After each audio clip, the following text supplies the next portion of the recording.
রয়ের পরামর্শে মুক্তিযুদ্ধ মঞ্চ 2018 সালের অক্টোবরের পর থেকে উইঘুর রয়ের পক্ষ থেকে আগামী বুধবার দেশের বিভিন্ন স্থানে তাদের কর্মসূচি পালনের গোপন তৎপরতা চালানোর প্রচেষ্টা নেওয়া হবে বলে জানা গেছে। প্রতিবেদন অনুযায়ী চীন বিরোধী এই প্রচারণার সঙ্গে সরাসরি জড়িত 4 জন। তারা হলেন ছাত্রলীগের কেন্দ্রীয় সহ সভাপতি আমিরুল ইসলাম বুলবুল, আওয়ামী লীগের ধর্ম বিষয়ক উপ কমিটির সদস্য মুফতি মাসুম বিল্লাহ নাফি, খেলাফত আন্দোলনের সাবেক আমিরি শরীয়ত মাওলানা আবু জাফর কাসেমি এবং মুক্তিযুদ্ধ মঞ্চের সাবেক সাধারণ সম্পাদক আব্দুল্লাহ আল মামুন।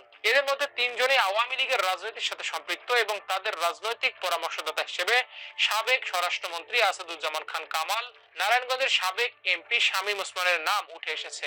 বৈষম্য বিরোধী আন্দোলনে ছাত্র জনতার উপর হামলার অভিযোগে আব্দুল্লাহ আল মামুন এখন জেলে রয়েছেন। পুলিশের সূত্রে জানা যায় 2024 সালের 5 আগস্ট শেখ হাসিনার পতনের পর চীনের উপর কড়া নজর রাখছে।